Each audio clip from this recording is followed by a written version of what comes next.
gracias, Guillermo, te dejo con la audiencia.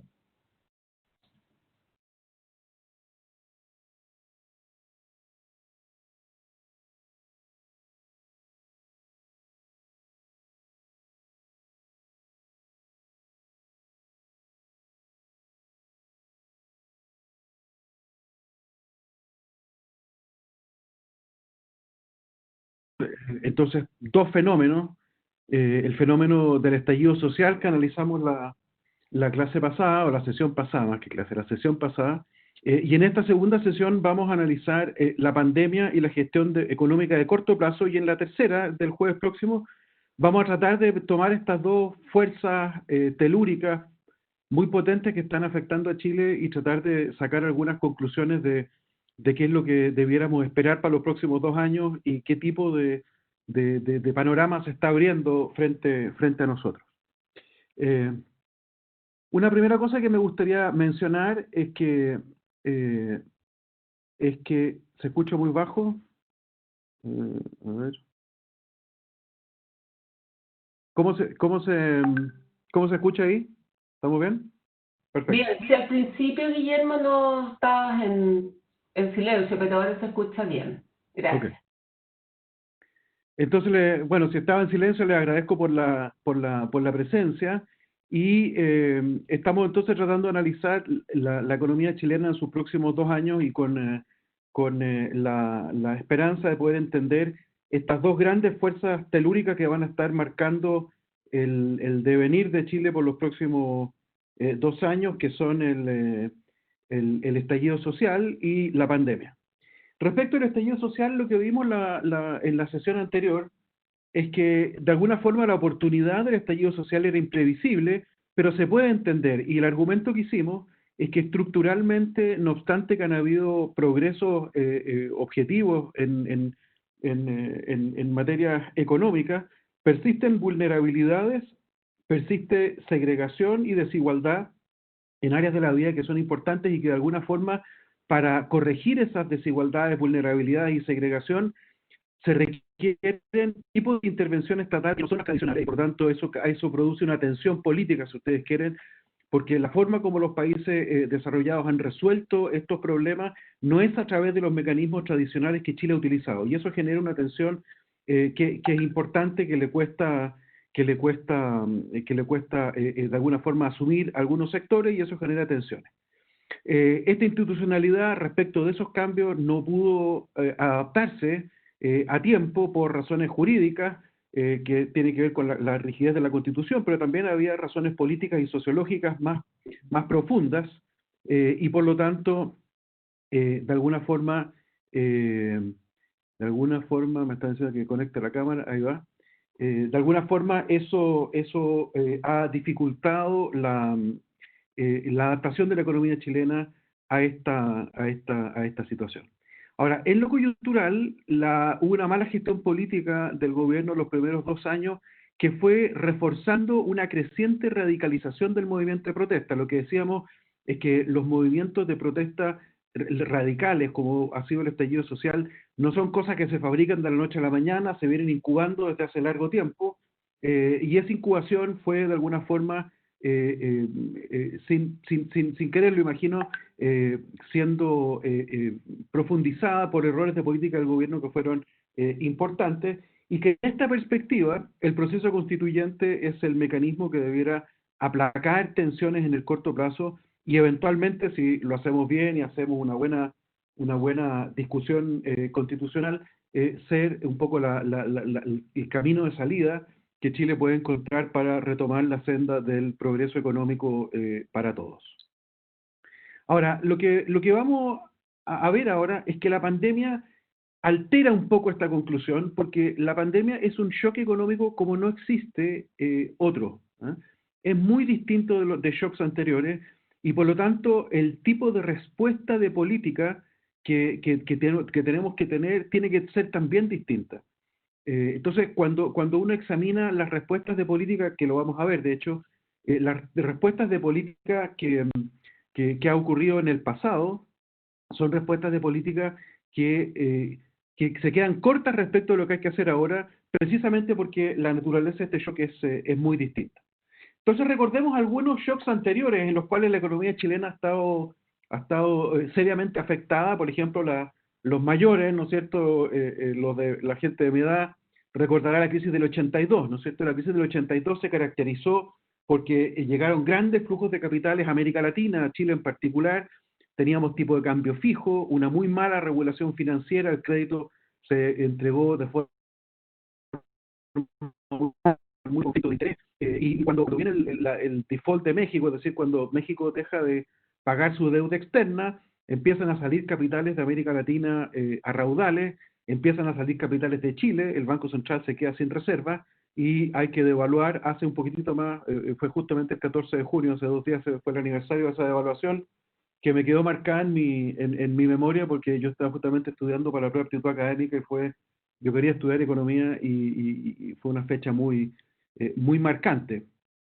A la salida de esa devaluación o como consecuencia de esa devaluación se produjo una cantidad gigantesca de quiebras de empresas, de bancos, una recesión gigantesca. Recordemos que el año 82 el Producto Interno Bruto que venía más o menos creciendo el primer y segundo trimestre de ese año, cayeron 14% en el año. O sea, la recesión la segunda parte del año 82 fue una cuestión monstruosa y continuó el año 83 con una recesión adicional de un 3%, 3,4%. Los niveles de desempleo, ya los vamos a ver, llegaron a niveles realmente exorbitantes.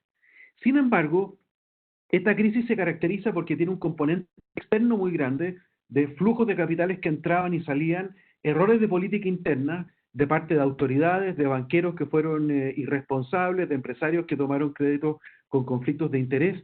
Entonces era algo donde uno podía reclamar, si ustedes quieren, un nivel de responsabilidad interna que era muy alta. El 2008 es una crisis que comparte algunos elementos con la anterior, pero fue muy distinta. Se había producido desde el año 80 en adelante en el mundo una desregulación financiera muy importante que hizo de alguna forma que se volcaran los apetitos financieros y la innovación financiera hacia precios de activos, en particular, primero fueron las empresas .com, si ustedes recuerdan, después activos inmobiliarios, con la promesa de que se iba a poder gestionar mucho mejor el riesgo de esos activos, y eso indujo a que mucha gente tomara riesgo en forma excesiva, en forma irresponsable, llevó a mucho endeudamiento en los países desarrollados, fíjense, no en los países en desarrollo, en los países desarrollados, mucho endeudamiento de empresas, de personas, hasta que llegó un momento en que eso no se pudo sostener, hubo una quiebra muy simbólica que fue el Lehman Brothers, y que detonó una crisis financiera sin precedentes. En ese minuto, el 2008, pensábamos que la crisis del 2008 era lo más grande que nos podría haber ocurrido desde la Gran Depresión de los años 30. Y eso generó, por supuesto, recesión y desempleo. Entonces, esta es una crisis externa también, capitales que entran, que salen, hubo nuevamente errores de política, algunos errores por la desregulación excesiva del sector financiero, comportamientos irresponsables de banqueros y empresarios. Esta vez en el resto del mundo. El 82 fue en Chile, esta vez fue en el resto del mundo. Entonces, si ustedes ven, hay alguna correlación entre estos dos tipos de crisis. ¿Qué nos pasó en aquel entonces? Acá tenemos el gráfico del balance fiscal. Entonces veníamos, por ejemplo, el año 82 voy a marcar acá para que ustedes puedan ver, veníamos con un superávit en las cuentas fiscales, pero que rápidamente con la crisis se transformó en un déficit. Lo mismo previo a la crisis del 98, que no la estamos analizando ahora, pero pasó también lo mismo. Veníamos con superávit, de varios años de superávit, y llega la crisis y nos vamos a déficit. Entonces, es bastante normal que frente a crisis pasemos a déficit. Eso es lo primero, es bastante común, los ingresos fiscales caen y hay gastos adicionales que el Estado tiene que comprometer qué sé yo, mantención de personas en cesantía, etcétera. Fíjense que la otra cosa que ocurre es que los déficits fiscales duran varios años. Esto acá, la crisis del 82, la del 98 también, generó déficits fiscales por varios años. Entonces, los déficits fiscales y la situación fiscal se deteriora y se deteriora por un buen rato. Esto no hay que pensar de que el deterioro fiscal que está sufriendo Chile ahora se va a corregir en un tiempo breve. el año 2009 hubo una crisis también, ¿no es cierto? También, se fijan ustedes, teníamos un superávit fiscal que con la crisis empieza a desacelerarse. Tenemos un gran déficit gran 5% del año 2009, hoy día parece juego de niños eso, pero eso era. Y luego se recupera rápidamente el déficit eh, el año 2011, pero luego hay una cosa que tiene que ver con lo que conversábamos la otra vez del estallido social y la presión gigantesca de gasto público por razones redistributivas y particularmente por razones de acceso a derechos sociales, que se hizo muy fuerte desde el año 2006 en adelante, que se está incubando. Y el asunto es que entramos ahora a esta crisis con una situación deficitaria, ¿no? Si ustedes se fijan, en las tres crisis anteriores pasamos de superávit fiscal a déficit. A esta crisis estamos entrando con déficit, ¿no?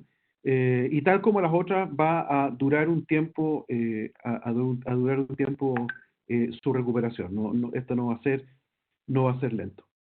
Ahora, la línea naranjita acá muestra una cosa que no teníamos en las crisis anteriores, que es que teníamos ahora una regla fiscal que fue muy exitosa en los años 2000 cuando nos indicaba cuál era la estructura, si ustedes quieren, ideal de gasto público cuando uno asumía compromisos permanentes, ¿ah? Y eso, desgraciadamente, esa regla la hemos dejado de cumplir ya sistemáticamente desde este evento de la crisis del 2008. Entonces, entramos a la recesión actual con déficit y con un problema de que no estamos cumpliendo desde hace ya varios años la regla fiscal que nos sirvió tanto en los años 2000. ¿Qué es lo que ha estado pasando en materia de deuda pública? Entonces, bueno, la deuda pública que venía cayendo fuertemente durante los años 90 se ha recuperado y estamos hoy día con niveles de endeudamiento, esto a finales del 2019, así que hoy día es un poco más que esto, del orden del 28%. ¿No?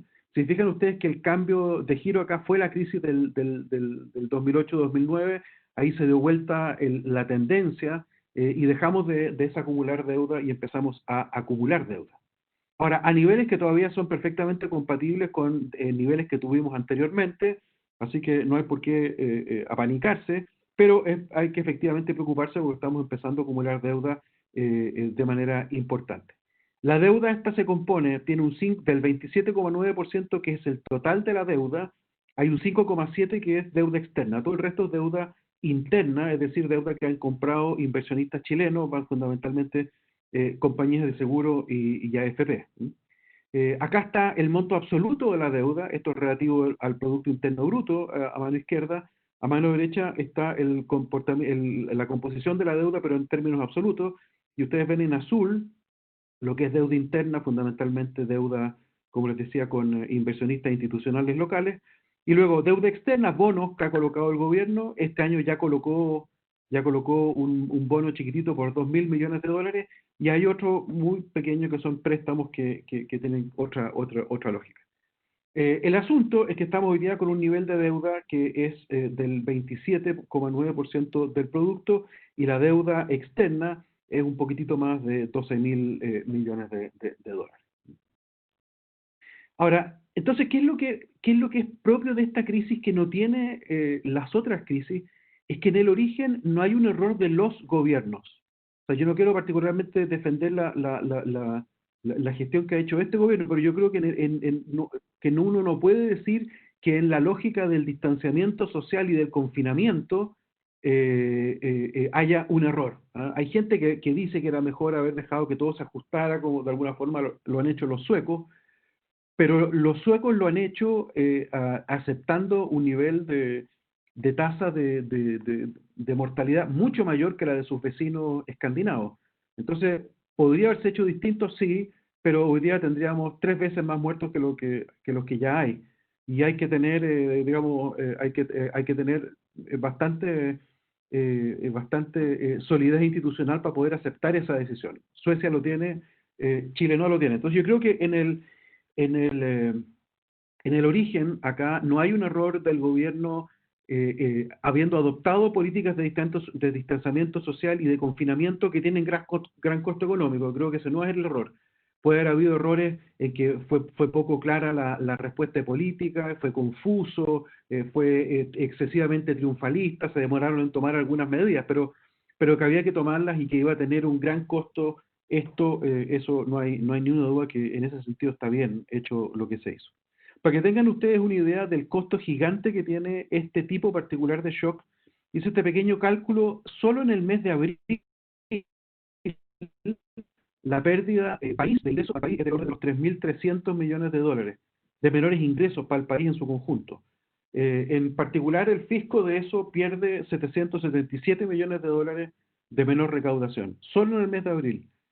Para el año en su conjunto, si es que se da la proyección, que probablemente es optimista, de que el PIB va a caer solo un 5%, la pérdida para el país de menores ingresos para el país es del orden de los 13.000 millones de dólares, y la menor de recaudación para el fisco del orden de los 3.000. O sea, el impacto de esta crisis es muy, muy grande. De hecho, es bastante más grande que en las crisis anteriores.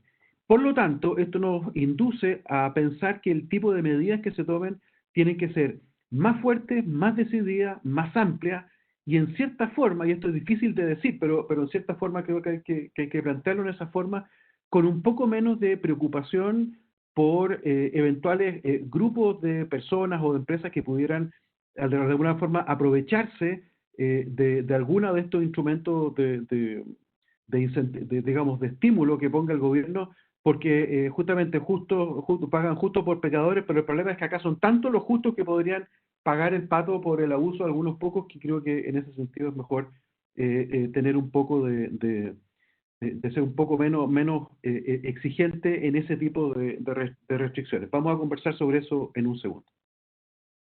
Para que ustedes tengan una idea de lo más fuerte que está haciendo esta crisis, acá tenemos la serie que publica la FEN, justamente, la Facultad de Economía y Negocios de la Universidad de Chile, sobre el desempleo en el Gran Santiago. Esta es la serie más antigua que hay consistente de empleo en Chile. Por lo tanto, es la mejor que uno puede ver. No toma todo el país, toma solo Santiago, pero muestra de alguna forma un mismo criterio sobre el desempleo. Y el desempleo, en el año 82, ustedes pueden ver que llegó, este es el desempleo, esta es la mínima, esto no incluye el subempleo, es la gente que está realmente desempleada.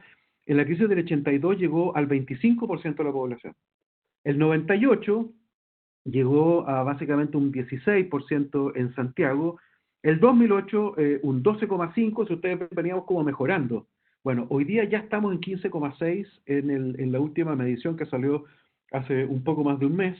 De manera que esto augura que efectivamente el golpe al mercado del trabajo va a ser realmente fuerte, realmente importante, y por lo tanto es crucial que las respuestas de política den cuenta de la complejidad de la situación que estamos viviendo. Chile hoy día no tiene, ciertamente no, por suerte, la situación política del año 82, pero tampoco la situación país.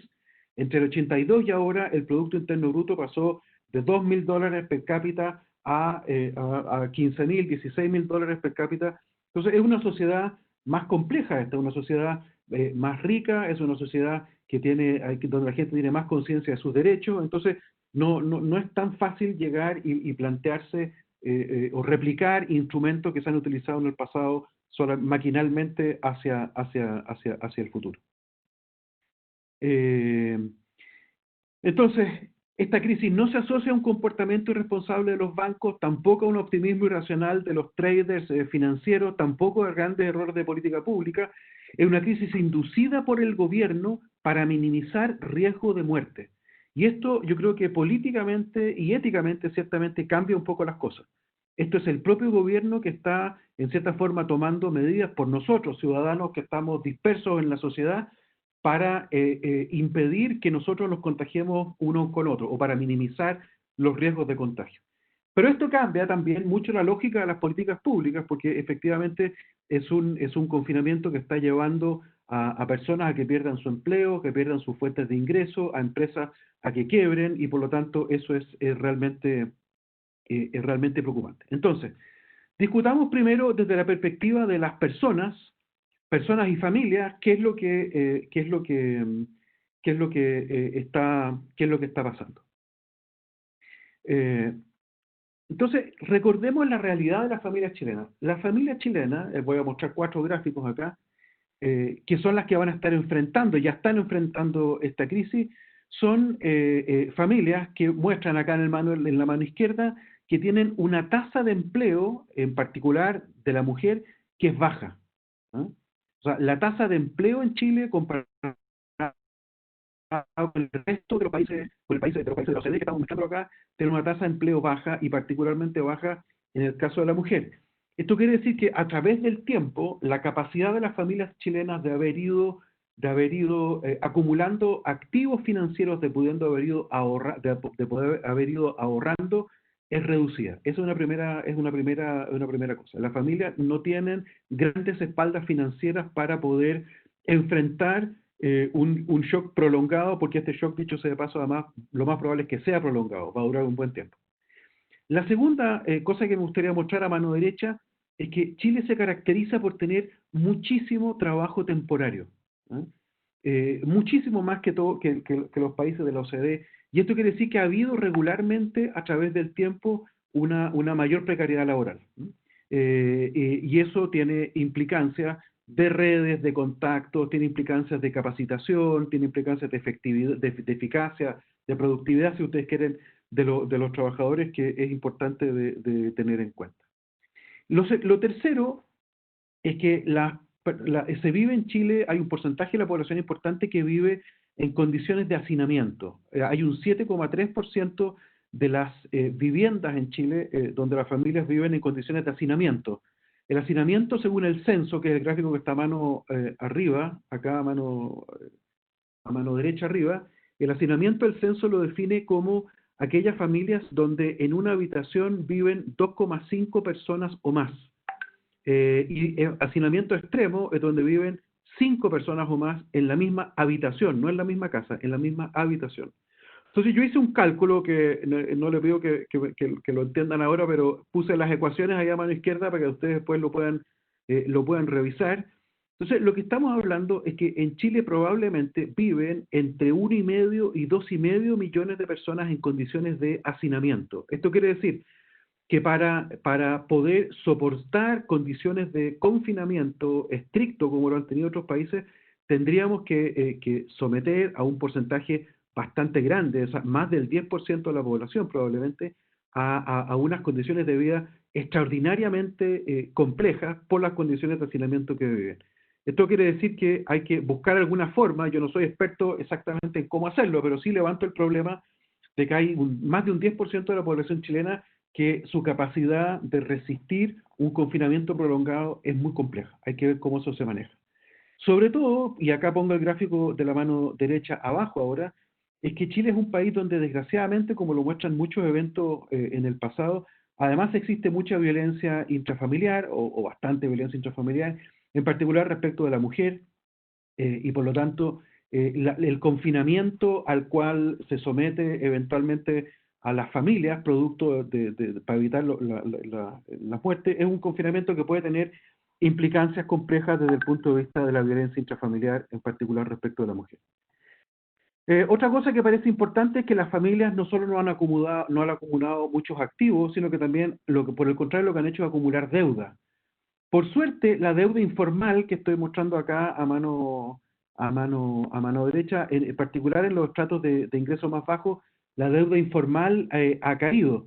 Pero la carga financiera, es decir, cuánto pagan las familias en pago de sus deudas como porcentaje del ingreso, sí ha subido en el estrato más bajo, que en todos los estratos, pero en particular en el estrato más bajo. Una parte de esa mayor acumulación de deuda tiene que ver con deudas educacionales. Alguna de esta deuda está hoy día, educacional en particular, está un poco de capa caída porque muchas de estas personas hoy día están accediendo a la gratuidad, entonces eventualmente vamos a encontrarnos con que no esta razón de endeudamiento ya no rige, pero lo que es cierto es que tenemos hoy día familias, perdón, eso puede ser cierto para el flujo de nuevos servicios educacionales, pero no para el pasado, porque esas deudas ya se adquirieron. Entonces, tenemos un problema de endeudamiento que es importante y que le agrega una dosis de tensión a familias que tienen pocos activos, pocos ahorros que viven en condiciones difíciles en sus hogares y que tienen niveles de deuda entonces importantes.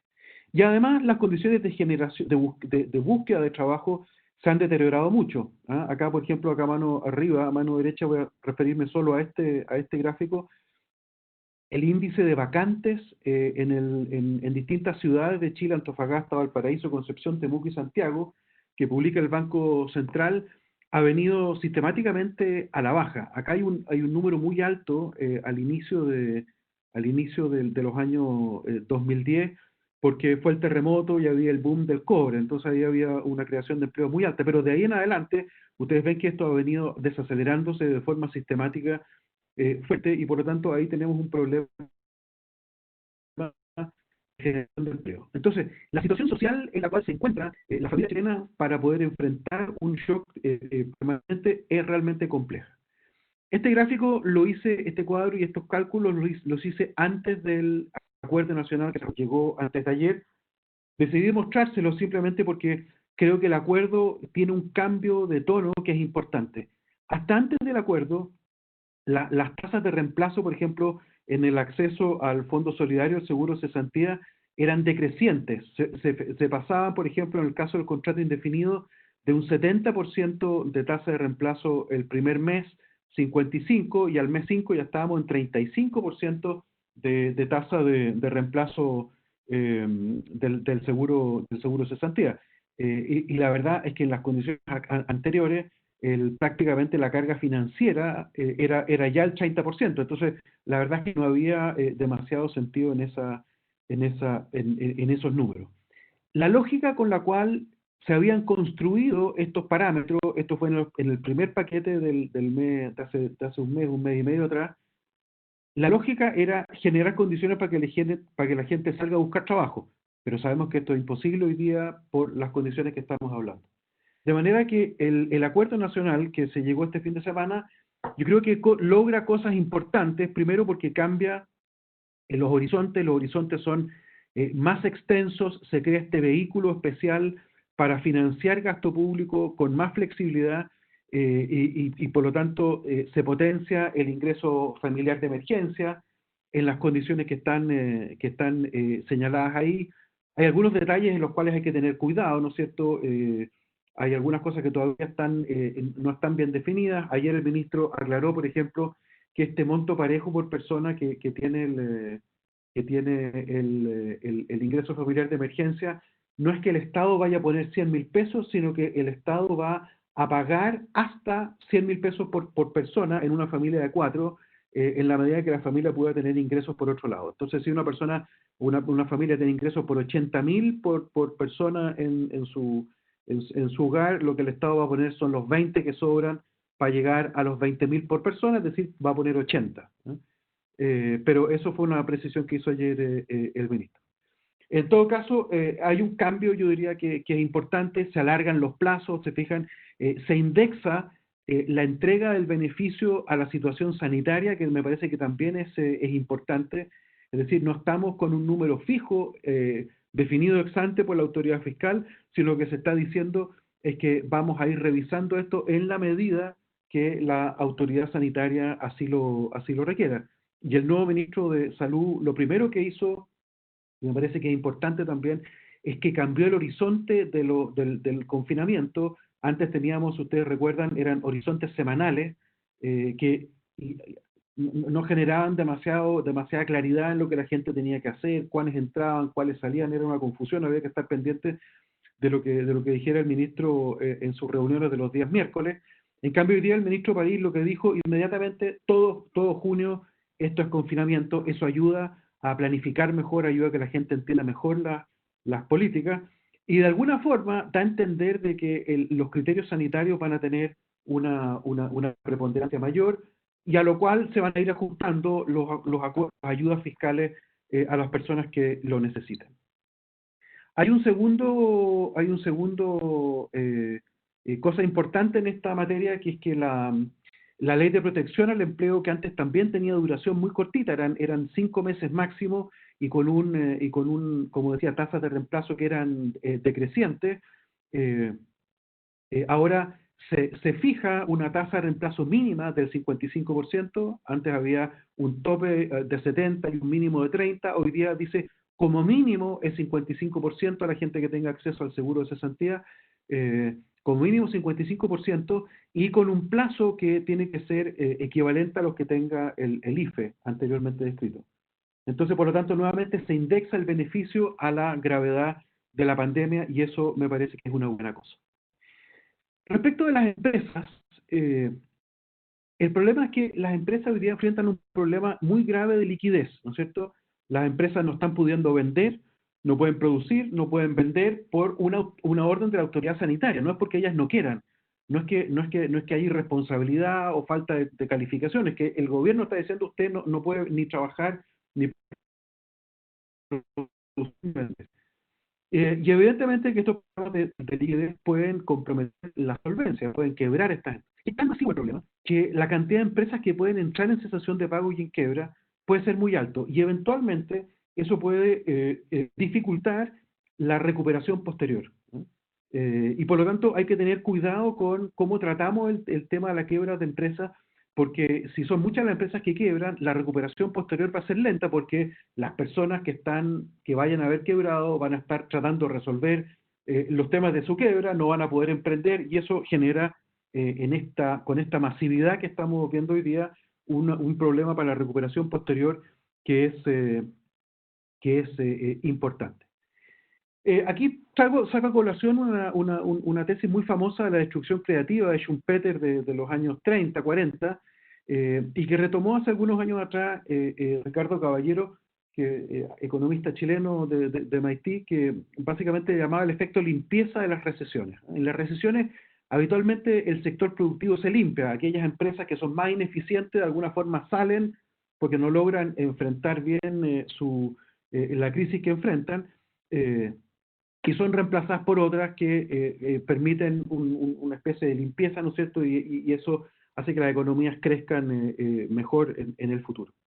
El problema que tenemos hoy es que es muy difícil saber si las empresas quiebran ahora porque son ineficientes o porque a la pandemia las pilló mal paradas. Por ejemplo, los restaurantes, los hoteles, van a eventualmente quebrar ahora porque eran ineficientes, porque estaban siendo mal gestionados, porque los dueños fueron irresponsables, o simplemente porque la pandemia impide que la gente vaya a los restaurantes y va a tener mucha dificultad en ir a un hotel.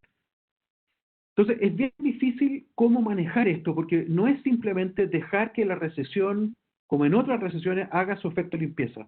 Las empresas ineficientes son aquellas que tenían que quebrar, que eran mal gestionadas, que tomaban excesivo riesgo. Eso uno lo puede entender en la lógica de Schumpeter y de Caballero. Pero ahora no se entiende porque hay empresas que estaban bien gestionadas y sin embargo están hoy día enfrentando un caso de quiebra. Un caso muy conocido por todo, el caso LATAM. LATAM tomó riesgos enormes en el pasado, y lo ha pasado mal, ha tenido que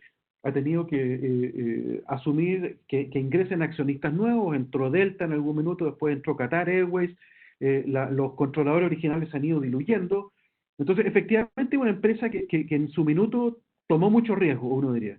Sin embargo, desde hace 2 o 3 años la empresa ya estaba funcionando bien, estaba volviendo a ser lo que era, y sin embargo los pilla a esta empresa en una situación donde estaba empezando a despegar, por así decirlo, que le suena bien al caso de la TAM.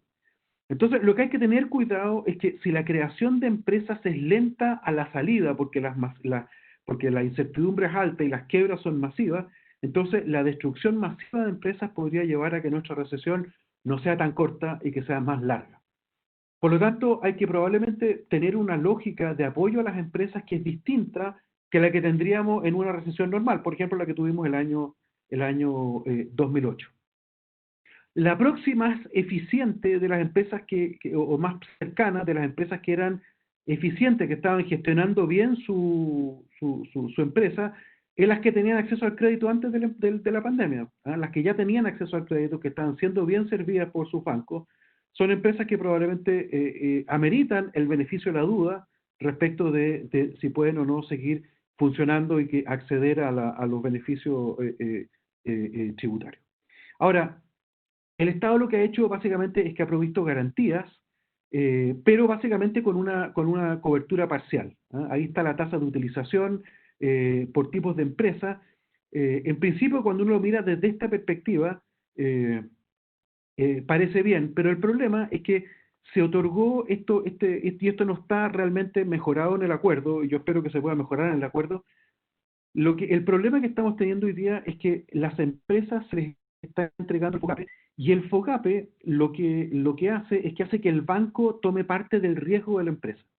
¿No? Claro, porque como el banco conoce mejor la gestión de la empresa, debiera ser capaz de discriminar mejor cuáles empresas son bien gestionadas de cuáles son mal gestionadas para poder darle la garantía del Estado.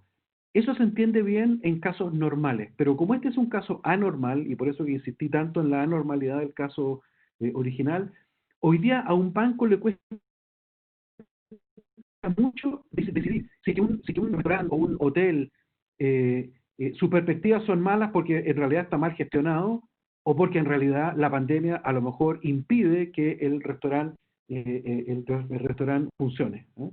Eso quiere decir que no podemos tratar a todas las empresas hoy día o a las empresas en general como en condiciones normales. Esta cobertura parcial que tiene hoy día el Estado en las garantías, yo creo que es una mala idea.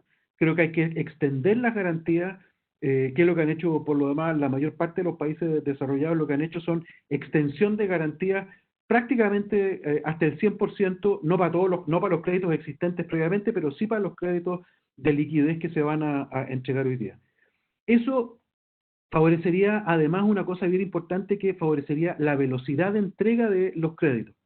Hoy día tenemos el problema de que como los bancos tienen que tomar parte del riesgo de la empresa que está pidiendo el crédito, el banco tiene que hacer un due diligence, digamos, de la empresa, porque el banco, su capital, que es escaso, tiene que ponerlo en riesgo para financiar estas empresas. Entonces,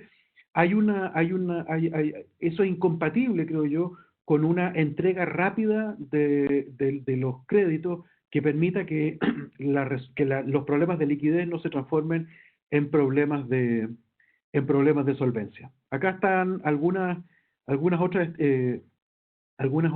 estadísticas. Por ejemplo, las solicitudes de crédito FOGAPE, las que están cursadas, entregadas, es el 44% del total de las solicitadas, ¿no? Entonces, quiere decir que todavía hay mucha empresa, o sea, el 56% de las empresas que todavía no tienen acceso a este crédito. Por suerte no son solamente las empresas, o sea, no está marcadamente eso a favor de las empresas más chicas, pero como lo muestra este cuadro acá, los créditos cursados para empresas micro y pequeñas está más o menos el 35%. ¿Ah? Eso quiere decir que hay mucha empresa que todavía no accede al crédito, que son además las más débiles porque son las más pequeñas, y eso quiere decir que podemos generar un problema que agrava lo de las familias, porque las empresas, microempresas que están en esa fila, la mayor parte de ellas son empresas que pertenecen a las personas de los estratos más bajos de la población, y por lo tanto se puede agravar el problema de la quiebra de empresa a la precariedad con la cual se vive. Esto nos lleva entonces a cuál es la variable de ajuste. La variable de ajuste, desgraciadamente, en este shock, y está pasando en todo el mundo, es el gobierno, ¿no? El gobierno está induciendo una determinada acción, que es que las empresas no funcionen, y por lo tanto el gobierno tiene que absorber la mayor parte del shock. Por supuesto que mucha gente tiene que actuar por su cuenta, y que cada uno tiene que colaborar dentro de lo que pueda, pero no nos equivoquemos, el principal absorbedor de este shock va a tener que ser el fisco. La forma como se vaya a financiar esto, yo creo que es mala idea ponerse a discutir hoy de impuestos, ¿no? Es una mala idea, porque hoy día justamente a los empresarios lo que nos interesa es que se reconviertan lo más rápido posible, que echen a andar su negocio lo más rápido posible. Entonces yo creo que no es un buen momento para hablar de impuestos hoy. Esto quiere decir que lo único que se puede hacer en este minuto es acumular deuda. Y por lo tanto, el financiamiento de este shock, a pesar de que nos pilla mal parado fiscalmente, como lo veíamos al inicio, no puede sino hacerse acumulando deuda. Y la pregunta es cuánto deuda vamos a acumular y cómo. Ese es como el gran debate. Entonces, grosso modo, para ir para ir avanzando en el tiempo, me quedan 5 minutos más o menos. Creo que el objetivo de políticas públicas uno lo puede graduar como en este cuadrito que está acá. Hay como 3 etapas de la política macro. Primero, hay que contener los contagios. Mientras estén los contagios fuera de control, como está haciendo hoy día, la verdad es que no hay forma sino de reaccionar con el confinamiento más o menos estricto que estamos teniendo hoy día. Una vez que eso se logre, vamos a poder pasar a una etapa de apertura gradual de la economía, como ya lo están haciendo los países desarrollados, y recién después de eso vamos a poder pensar en un impulso macro, ¿no? Esto quiere decir que para la contención de contagios, lo que hay que fundamentalmente hacer hoy día es tratar de mantener el consumo de las familias chilenas. Y eso quiere decir transferencias a las familias que hoy día no están pudiendo trabajar, a las empresas que no están en condiciones de seguir funcionando. Mantención del consumo es la orden del día en esta materia. Mantención del empleo también. Ojalá uno pudiera mantener la relación laboral de las empresas con sus trabajadores, porque eso facilita la reactivación posterior. Hoy día yo no gastaría plata en búsqueda de empleo porque la gente tiene que quedarse en sus casas. Y tampoco pensar en mucha reasignación sectorial. Es bueno que los empresarios vayan pensando qué van a hacer, pero hoy día no es mucho lo que van a poder hacer. Es mejor que se queden en sus casas y que piensen más bien. Cuando se produzca el proceso de apertura gradual, entonces uno va a poder quitarle un poco el acelerador a la mantención del consumo, fortalecer la mantención del empleo y fortalecer la búsqueda de empleo y empezar el esfuerzo de reasignación sectorial. Y solo una vez que hayamos pasado a la fase de impulso macro, es decir, cuando ya esté lo suficientemente contenida los contagios, vamos a poder todavía reducir la intensidad de la mantención del consumo, cosa que creo que igual va a tomar 2 años, fácil, y vamos a poder ponerle mucho énfasis a la búsqueda de empleo y a la reasignación sectorial de recursos en la economía. La nueva estructura legal extrapresupuestaria que se fijó ahora, que este nuevo fondo COVID, es una buena idea. Es una buena idea que merece ser, yo diría, alabada. Creo que está bien pensado, porque nos permite tener un vehículo donde vamos a poder utilizar recursos con mayor flexibilidad y va a ser más transparente de cuál es el verdadero esfuerzo fiscal que está haciendo el gobierno. Ahora, el financiamiento de este fondo se va a hacer a través de aportes fiscales desde los fondos soberanos y con mayor endeudamiento público. La verdad es que en las condiciones actuales, con las tasas de interés actuales, sería realmente absurdo ponerse a gastar fondos soberanos. Ya se sacaron del FES como 3.000 millones de dólares para capitalizar el seguro de cesantía, el componente solidario. Hoy día creo que eso que hay que dejar de hacerlo, hay que más bien utilizar el endeudamiento estatal. Las tasas de interés son muy bajas. Por ejemplo, EFE colocó la semana pasada un bono en Chile a UF más 1%, que es una súper buena noticia para EFE, digamos, no para los inversionistas, pero sí para EFE, porque eso le va a permitir desarrollar proyectos que antes no podía desarrollar porque las tasas de interés son muy bajas. Bueno, el Estado puede hacer lo mismo hoy día endeudándose a tasas bajas, y por lo tanto hay que aprovechar esa oportunidad porque no sabemos exactamente cuánto tiempo va a tomar. Si al momento de caducar todo el fondo COVID o todo el esfuerzo de la pandemia sobraran recursos del fondo COVID, bueno, eso se transferirán al Fondo de Estabilización Económica y Social, y no es mala idea que ese fondo tenga más recursos que los que tiene hoy día. Ahora, es probable que estos 12.000 millones que están hoy día incorporados en este fondo COVID sean insuficientes.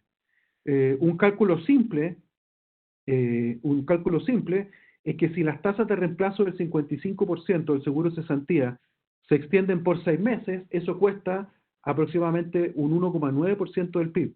Esto quiere decir, la mitad del fondo se va solamente en un instrumento si es que eso dura 6 meses. Y lo más probable es que, a lo mejor no en forma continua, pero en los próximos 2 años sí vamos a tener que utilizar regularmente este instrumento, y por lo tanto los 12.000 millones lo más probable es que se queden cortos. Es decir, lo que hizo el fondo COVID probablemente es hacernos ganar un poquito de tiempo. Vamos a tener la capacidad de tener 6 meses más para buscar soluciones de más largo plazo.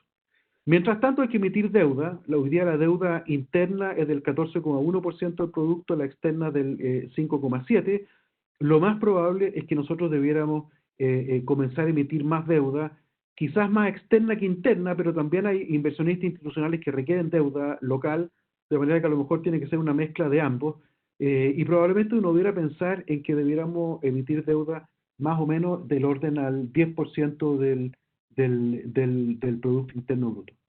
Y termino con la regla fiscal. La regla fiscal, como les decía, fue súper útil en los años 2000, pero ya está perdiendo su capacidad de ordenar la política. ¿Ah? Lo que hace una regla fiscal es que ordena el debate político en torno a la política fiscal, y eso es súper importante, pero ya no lo está logrando hacer porque si es que la aplicáramos para el año 2021, la regla actual nos indicaría que el gasto fiscal tendría que caer al menos un 8%, y eso la verdad es que ningún político, y de hecho nadie, ni lo cree ni lo desea. De manera que tenemos que pensar en modificar, en modernizar la regla fiscal de tal forma que nos ayude a mejorar la gestión interna de la política fiscal, la gestión política de la política fiscal. Y eso, el acuerdo que se acaba de firmar, yo creo que es promisorio, porque dice que efectivamente a lo mejor nos podemos poner de acuerdo en una regla que combine los actuales componentes de déficit estructural y de déficit de caja, comparado con, adicionándole algo probablemente asociado a los stocks de deuda a los cuales debiéramos aspirar en el largo plazo. Bien, paro con eso para que podamos conversar un poquito. Disculpen lo largo, se me alargó un poco, pero la verdad es que la pandemia es un shock suficientemente grande y único como para que digamos, pensemos que en realidad el tipo de restricciones o el tipo de políticas que hagamos tiene que ser bien distinta de la que hemos tenido en años anteriores o en crisis anteriores. Guillermo, muchas gracias por la presentación. A continuación te voy a leer las preguntas que me he hecho hasta el minuto, y cuando termines con estas te vuelvo a comentar por si aparecen unas preguntas adicionales en relación a lo que contestes ahora. Primero, Dana Schwartz te saluda y pregunta si hay formas de explicarle a la ciudadanía los dos escenarios que podríamos estar viviendo actualmente en términos económicos y el impacto a la salud pública con las medidas que ha tomado la actual administración y sin esta. O sea, si se podría, es difícil, pero hace la pregunta. Y por otro lado, en relación al hacinamiento, ella pregunta si la salud pública también tendría que estar involucrada en lo que es el tema de planificación urbana. Esa es la primera graduada que hace una pregunta. Después tenemos a Mauricio Brito, que te pregunta, ¿qué piensas que pasará con la TAM? ¿Deberá salvarla el gobierno? Por otro lado, Rodrigo Echeverría pregunta, ¿podría generarse una burbuja de deuda corporativa? Esto dado al incremento de esta. Carolina Díaz te saluda y dice, usted dice que es una garantía parcial, donde los bancos toman parte del riesgo. ¿Cuál sería la alternativa que plantea al hablar de extensión de garantías? Rolando Sepúlveda hace dos preguntas y parte diciendo que considerando que el Banco Central bajó la tasa de interés a mínimos históricos, 0,5%, tengo dos consultas. La primera, ¿esta medida es sostenible en el tiempo, considerando que el Estado está acumulando deuda? Y la segunda, dado que aumentó el riesgo producto de la crisis, esta rebaja en tasa no se ha visto reflejada en la tasa final a las personas o empresas. Por lo tanto, ¿es una medida adecuada para dar agilidad al mercado? Y por último, José Ramírez nos dice, no hablar de impuestos en el corto plazo es adecuado, pero debemos tener al menos una hoja de ruta para el 2021. ¿Debemos avanzar sobre una reforma tributaria respecto al impuesto a la renta o de la economía digital? Esas son las preguntas que tenemos hasta el minuto. Ya, súper buenas preguntas, muchas gracias. Vamos en orden. Bueno, muchas gracias por los saludos. A ver, yo creo que es crucial, y esto es la economía del comportamiento, que es una disciplina que se ha desarrollado más recientemente, ya no sé, 20 años de desarrollo, así que es muy nueva. Eh, Creo que nos debiera ayudar a poder responder la pregunta inicial de Dana, si entendí bien la primera pregunta. ¿Cómo explicar a la ciudadanía lo que está pasando y cómo la ciudadanía puede entender exactamente lo que está ocurriendo, qué es lo que debe hacer? Eh, Honestamente creo que es súper difícil la pregunta. Yo estaba conversando ayer con mi hija que es psicóloga, exactamente cómo pudiera hacerse eso, y hay algunas ideas. Una tiene que ver con algo que mencionaste tú mismo, Dana. Tú dices si el sistema de salud no debiera estar más involucrado en la planificación urbana. Mira, yo creo que una de las cosas que le doy el crédito a ella, porque la verdad que idea de ella, mi hija me dijo, mira, yo creo que para la gente, para el común de la gente, los ministros son personajes demasiado elevados, son demasiado distantes, demasiado lejanos. Sí, es más fácil entender los mensajes, por ejemplo, de la necesidad de guardar distancia, de alguien que esté directamente en los hospitales atendiendo gente, es decir, de los técnicos médicos, las enfermeras, ni siquiera los médicos probablemente tal. Entonces quizás lo que hay que hacer es insistir en mensajes a la ciudadanía que tengan dos características. Uno, que no cambien de semana a semana porque la gente no tiene capacidad de entender por qué esta semana sí, por qué la semana no. O sea, que tengan horizontes más largos, que extendamos la perspectiva de lo que cada uno puede hacer para mejorar la situación. Y segundo, que sean dichos por personas más eh, cuando estamos apelando a la responsabilidad, cuando estamos apelando al autocontrol de parte de las personas, la verdad es que es más fácil que no que te lo diga una autoridad, un Dios que está en el Ministerio de Salud o en la moneda, sino que son mensajes que tienen que venir de lo más cercano posible. Y la gente que está extenuada trabajando en los servicios de salud, yo creo que tiene mucha autoridad moral para poder hacer ese mensaje. Y creo que esa es una buena idea que me parece que valdría la pena resaltar. Simplificar los mensajes, hacerlo que duren más, que haya instrucciones más precisas, más largas, para que la gente entienda lo que tiene que hacer, y dichas por gente, por personas donde haya más horizontalidad, que no sea tanto de autoridad. Respecto de Mauricio, veo que también hay unas preguntas de José Jorquera. Eh, Sobre el tema de la TAM, yo creo que hay que salvarla. Yo creo que, nuevamente, ¿qué es lo que es una empresa? Una empresa, claro, una empresa es un root, ¿no es cierto? En el caso de la TAM son ciertos aviones, en otros casos son otros activos, pero fundamentalmente desde la perspectiva que a mí me interesa de la economía institucional, una empresa es una cierta cultura empresarial, ¿no? Y esa cultura empresarial se destruye con la quiebra. Y cuesta mucho construir cultura empresarial.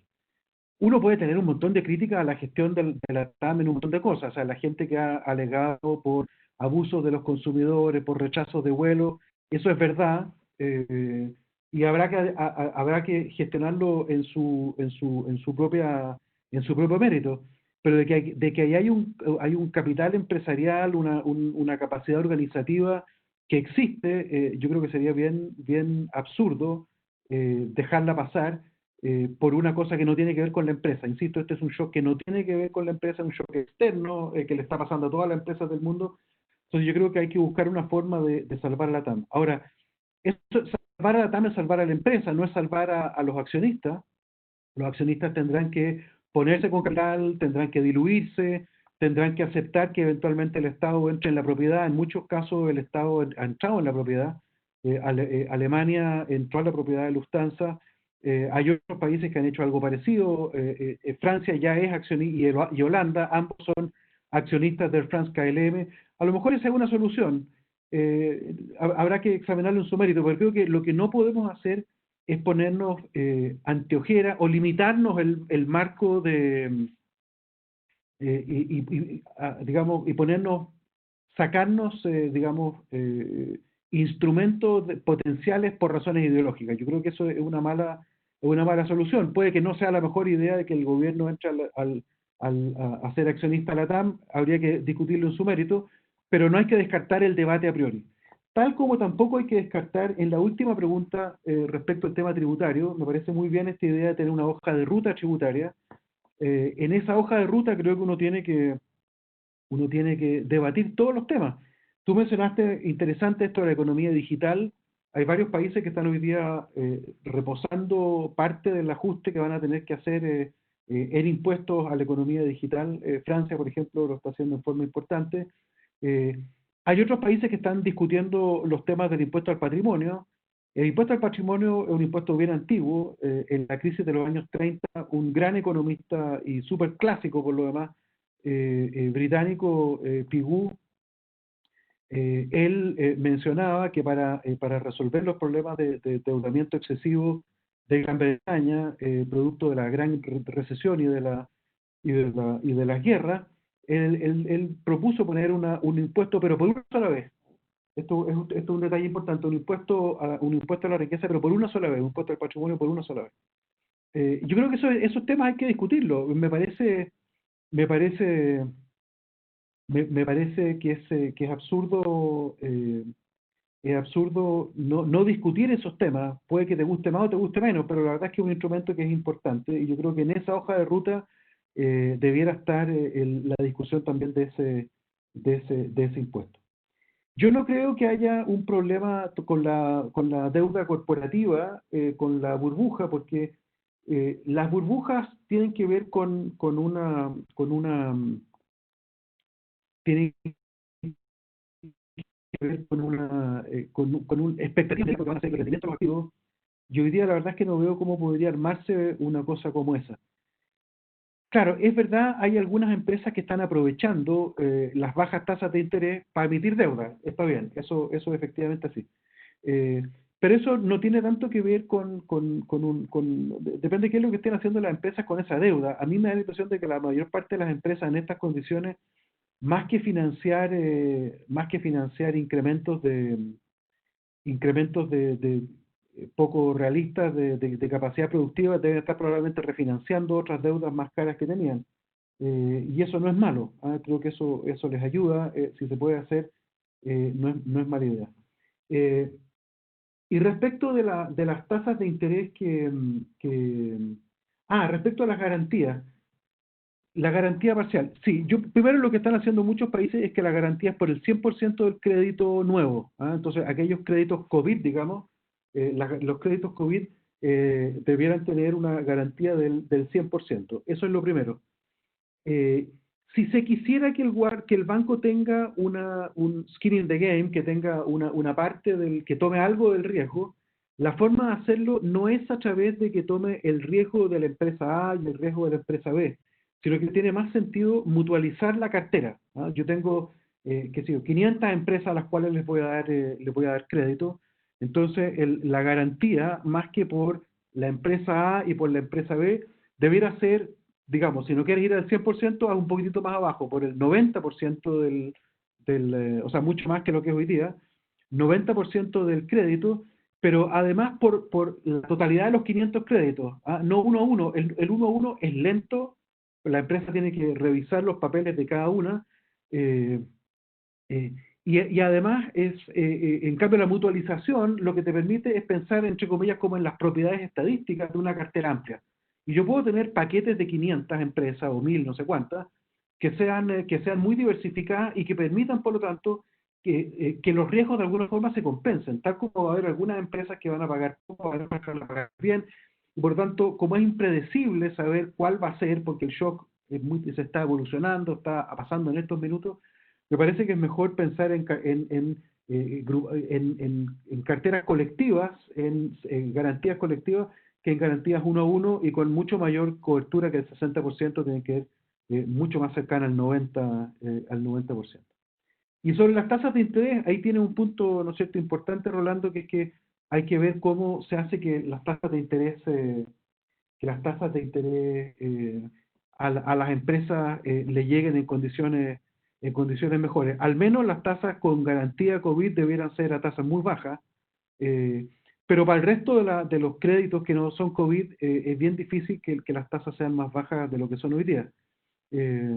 Así que ahí no hay mucha vuelta. El Banco Central colabora con tasas bajas, creo que es sostenible, no hay problema de sostenibilidad de eso, pero hay que garantizar que de alguna forma esos créditos puedan llegar a más gente a tasas más bajas.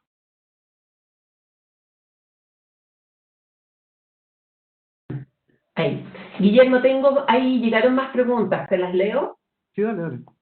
Ya, perfecto. Jaime Calderón pregunta, en su opinión, ¿es buena idea que los trabajadores puedan retirar un porcentaje de sus ahorros previsionales? Por otro lado, Héctor Licea pregunta, profesor Larraín, basado en su experiencia y aún a sabiendas de que esta es una crisis única, ¿cuánto tiempo cree usted que le tardaría a la economía de Chile volver a la misma situación que se encontraba antes de esta crisis? Marcela Vázquez, ¿cuál es el impacto de la pandemia en la inversión nacional y externa? Y César Gutiérrez nos pregunta, ¿cuál es su opinión al respecto de reducir impuestos para aumentar el desarrollo de empresas? Y por último, Fernando Ávila, buen día. El FOGAPE traspasa parte del riesgo crediticio al Estado y considerando la lentitud de otorgamiento si los bancos no se pueden sacudir en su análisis de riesgo global, ¿sería partidario de emplear armas financiamiento? Esas son las nuevas preguntas que recibimos. Perdón, ¿me puedes repetir? El FOGAPE traspasa parte del riesgo crediticio al Estado y considerando la lentitud de otorgamiento, si los bancos no se pueden sacudir en su análisis de riesgo global, ¿sería partidario de ampliar a refinanciamiento?